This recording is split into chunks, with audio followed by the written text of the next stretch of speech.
Shalom and welcome back to Israel with Aline. I have an invitation for you today. I want to invite you to walk through the streets of Jerusalem with me. And today we're going to take a very special walk. We're going to walk the Via Dolorosa, which starts here at the place where Jesus was judged and ends at the empty tomb. I want you to feel like you're walking with me here through the streets of Jerusalem. So if you're ready, let's get started. Here at the entrance on the right, we can see number 1, which marks the beginning of the Via Dolorosa. This is the path that Jesus will take from the moment of his trial to the tomb and the resurrection. On a normal day, there are thousands of pilgrims walking here, and seeing this place so empty is really very different. But we're going to start our visit at this place, right here in front of us. This is the Church of the Flagellation, the place where, right after being judged, Jesus was scourged. Here he will be whipped, receive the crown of thorns and the purple robe. Because when Pontius Pilate, the Roman governor, condemns him, he wants not only to kill Jesus, but to do it in an extremely painful and humiliating way. And that's why he includes many elements that weren't traditional in the other crucifixions he carried out. And this includes the garments, the crown of thorns, the scourging, and also the humiliation of having to carry his own cross through the streets of Jerusalem. And this whole area, which is the beginning of the Via Dolorosa, is where the Antonia fortress was located, a gigantic fortress built by King Herod the Great in honor of Marcus Antonius from Rome. And inside it was the place of the trial, condemnation, and scourging of Jesus. And the last thing that happened inside the fortress is the place where Jesus received the cross, which we will see in just a little bit. And there is little left of the original fortress. One of the few things we can still see is this specific part of the floor, which yes is 2,000 years old, and also some parts of archaeological excavations that are underneath. There's an area where you can go down here into the underground, which is currently closed, but yes, we found some more parts of the fortress a few meters below. And now, yes, we're going to enter the place where the cross was received. So this church was built over the site inside the Antonia fortress, which is believed to be where the cross was received. And from here, he will walk the entire way to Calvary with the cross. And that's why this path is called the Via Dolorosa, which means the way of sorrow, Via Crucis, the way of the cross, or Via Sacra, the holy way. I mean, there are different names for the same path, and we're going to walk it all together now.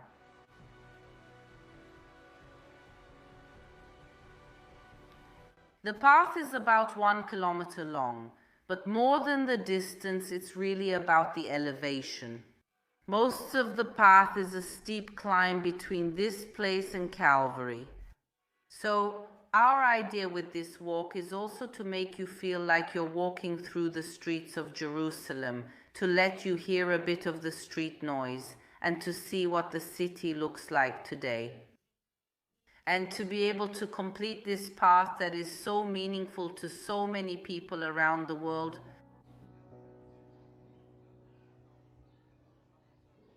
So this street that we're already walking on is the Via Dolorosa.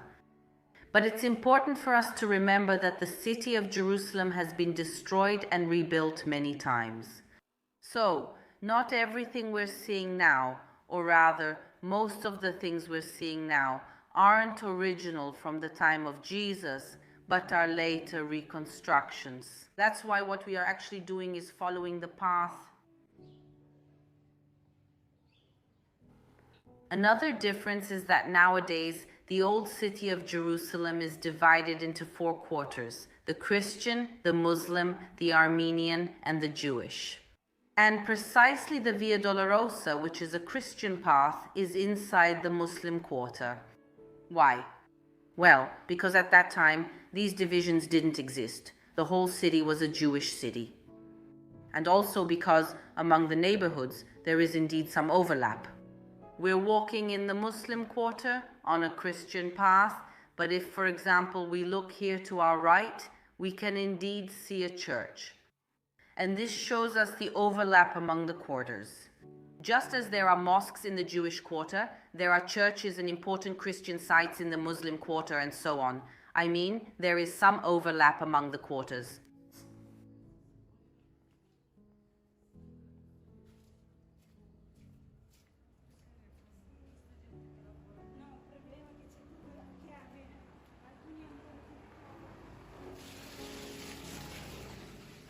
But one thing that hasn't changed is the color of the city.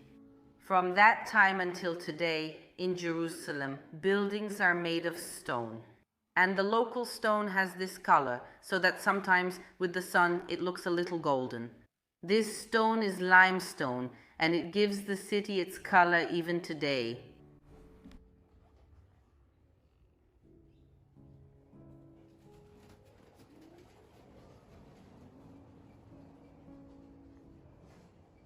I don't know if you noticed, but there are a lot of closed doors along the way. That's precisely because of the current global situation we're experiencing. Some of these places are inns, churches, shops, and places for pilgrims. And because of that, since Israel's borders are still closed for now, some of these places also haven't reopened yet. But there's usually a lot more movement on the Via Dolorosa on a normal day than what you're seeing now.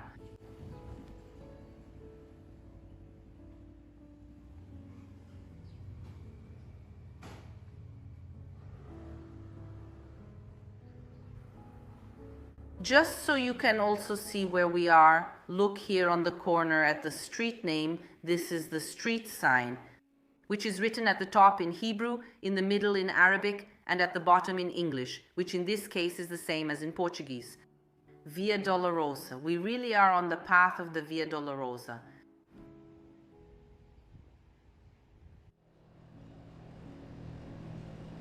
And now we've reached a very important point on the path, but at the same time, a bit controversial. Here the Via Dolorosa splits in two. Most archaeologists, historians, and theologians agree that the trial of Jesus took place at the Antonia fortress, where we started our walk. But it continues to Calvary and the empty tomb, and that's where not everyone agrees. There are two places in Jerusalem that could have been the location where this event actually happened. Today we're going to go in that direction, and we're going to walk from here to the place known as the Garden Tomb. But if we go this way and then turn right and keep walking, we'll also reach the Holy Sepulchre, which is another tradition here in Jerusalem. We're going to leave both options here for you, everyone. You're invited to walk with us to the Garden Tomb. But if you also want to check out the other route and the Holy Sepulchre, we'll leave a link up here for you. If you want, there's also a video here on the channel. But let's keep going on our walk. Imagine learning a new language just by binge watching your favorite series. As someone working with tourists every day in Israel, learning Hebrew was important to me. But the apps I tried felt boring or ineffective. It felt like I was learning textbook Hebrew, not the Hebrew real Israelis actually speak. Then I discovered Lingopai, the Netflix of language learning. After work, I usually watch TV, so being able to learn a new language while doing something I already enjoy feels incredibly easy and natural. So now I just watch Israeli TV series and learn at the same time. I can tap on any word I don't know and instantly get a translation with context. Plus, it's got tools built in like flashcards, so you can practice later to better learn the words, not just by reading them the first time, but also by taking notes and even fun quizzes. With Lingopai's double subtitle feature, I've started to pick up more words like manishma. Now I can put sentences together, tell a joke in Hebrew, and make Israelis look at me in surprise and ask, Wait, are you Israeli? LingoPie offers 13 plus languages like Spanish, French, Italian, Chinese, and more. If you also want to learn a language in a way that feels real and not boring, try LingoPie today. And since you are coming through my channel, you can get 55% off yearly plan and 7 days free trial. Just scan the QR code or click the link below to start learning today. And let me know in the comments how it's going for you. Israel teaches me every day that history lives through language, and now I can finally speak it.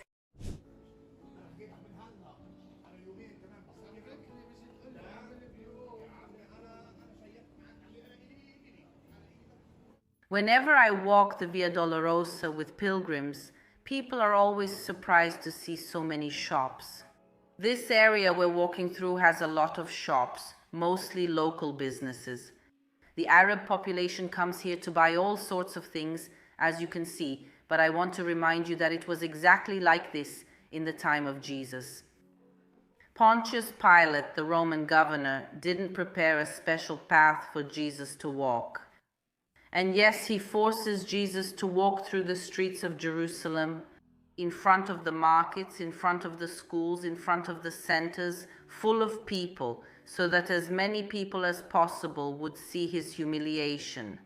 And that's why, arriving here and seeing the streets so busy with so many people passing by, it's closer to the reality of 2,000 years ago than what we sometimes see in Hollywood movies. And in the American movies that show this long walk, there was no red carpet, but rather the idea was that the people of Jerusalem would witness the suffering and humiliation of Jesus.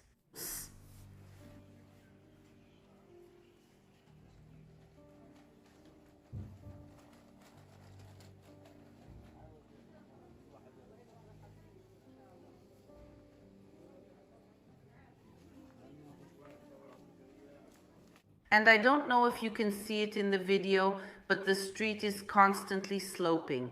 We're going uphill the whole time. In fact, I'm already out of breath during this walk. And this shows us how difficult a path it really is. But I don't want to cut anything out or add anything or stop, because I really want you to see the path as it is. And this tough journey will be worth it, because in the end we will see the garden tomb, the empty sepulchre. And we will also meet João Batista, who is Brazilian and one of the guardians, one of the people who take care of and volunteer at the garden tomb.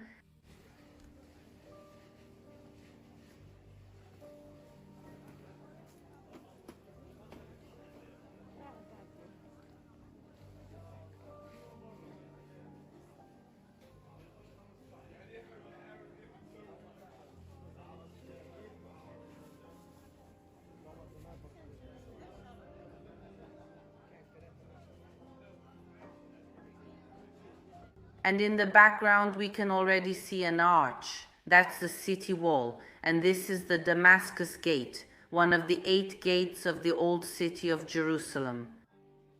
And the name of the gate is because from here the road used to lead to the city of Damascus, and that's why there's also another gate, for example, called the Jaffa Gate, which leads to Jaffa.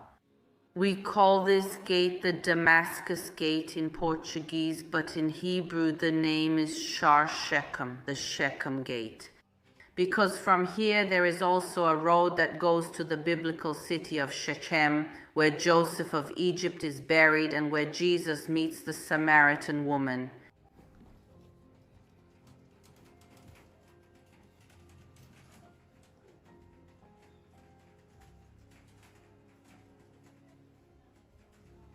And now we're crossing the gate. As you can see, it's so big that it looks like a corridor.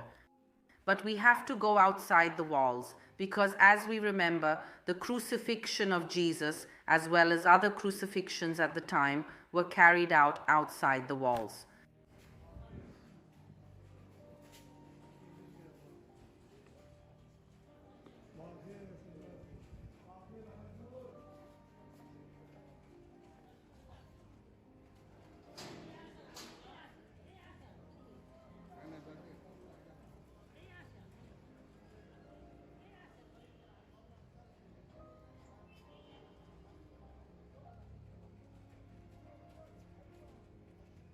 And now, outside the walls, we're in what's called the new city of Jerusalem. Most of the buildings here date from 1860. That's why it's called new. 1860 is very recent for Jerusalem, but as you can see, even though it's called the new city or the modern city of Jerusalem, it's still all built of stone like the buildings we can already see here in the background.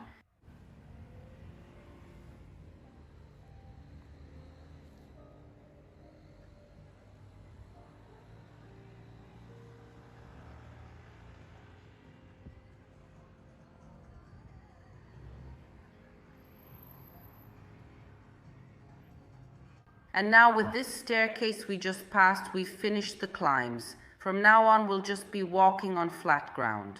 And we're already in the final stretch of the Via Dolorosa. In just a little while you'll see us arriving at the garden tomb. And I'm going to take advantage of this final stretch to ask you, what is surprising you about this path? Did you think the Via Dolorosa would be longer, shorter? What do you think about all these people and the commerce? Comment down below what you think about the Via Dolorosa and what is surprising you the most.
We can already see ahead of us, up above, a sign that says, the garden tomb. And here we really have to follow the biblical narrative.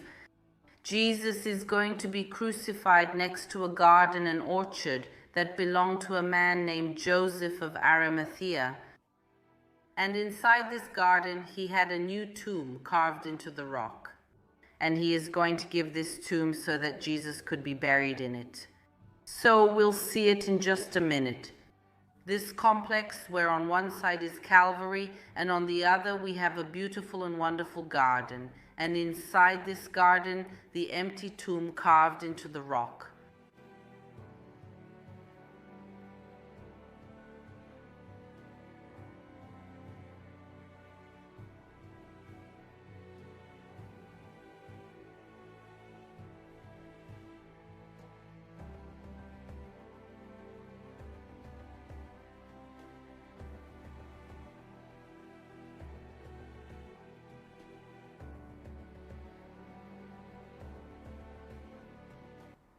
And here you can see how the landscape has already changed. Suddenly we arrive at such a green and beautiful place. This is the garden of Joseph of Arimathea.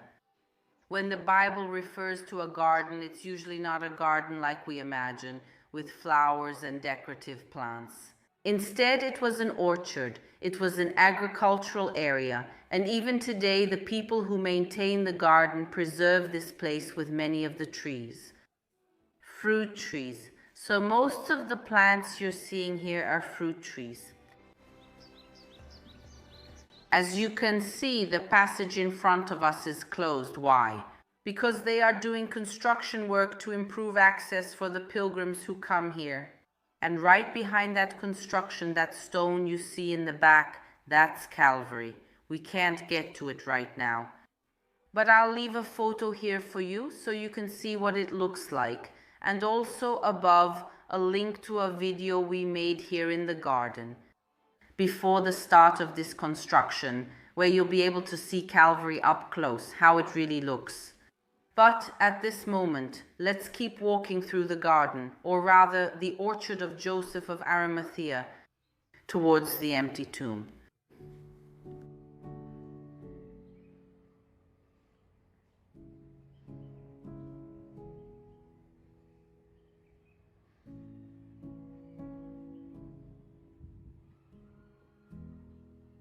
And among the archaeological findings discovered at this site, there is a cistern, a water reservoir, which shows that this was an agricultural area. They used the water from this reservoir for irrigation. And a wine press was also found, a place where grapes were stomped to make grape juice or wine. And this wine press shows us once again that it was an agricultural production area.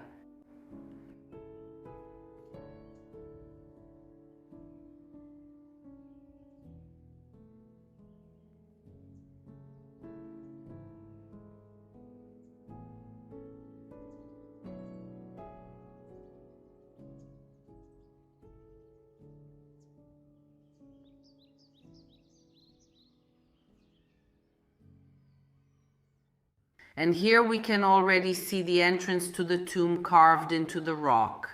And now we're going to meet João Batista, who is Brazilian and volunteers here in the garden, and he's going to tell us a little more about this place.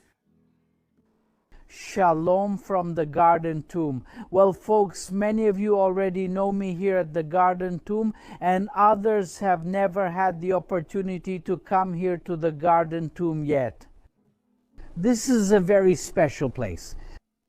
For us Christians, we talk about crucifixion and resurrection in this place here, which is the foundation, the cornerstone of our faith. And we present the area of the crucifixion, Golgotha, the place of the skull, the garden, the orchard, the agricultural place, and this tomb here, which allows us to clearly see what the Bible says about the tomb of Joseph of Arimathea. As you can see, it's a large tomb carved into the rock. A stone used to close the entrance of the tomb here. We have this groove here in front, which is used to roll the stone right here, right? And people go inside and look to the right side and see the place where the person's body was laid. As the Bible clearly says, that morning the women came to visit and prepare the body of Jesus. When they go inside the tomb and look to the right side, they only see the cloths, the sheets that were wrapped around the body of Jesus. So I want to invite you to come to the Holy Land and visit this place here. For us, it's very sad to see this place empty, without tourists now during this year and a half that has gone by. So the invitation is open to you. Come and get to know the Holy Land, learn more about the Bible, walk where Jesus walked, and have a supper, a gathering here at the Garden Tomb. So shalom from here in Jerusalem. Welcome to the Garden Tomb, and come visit the tomb that we have here in the garden. And together we are going to enter the tomb, but inside I won't speak, so you can appreciate the place.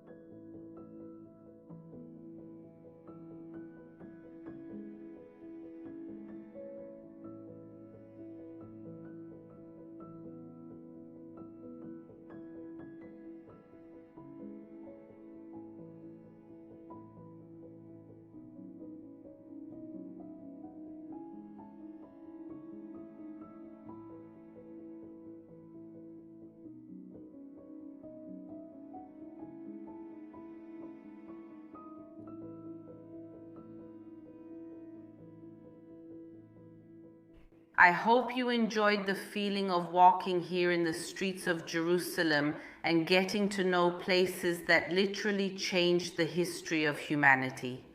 Don't forget to subscribe here to the channel and also to our second channel, Mini Israel, Aline. A kiss to everyone and see you next time.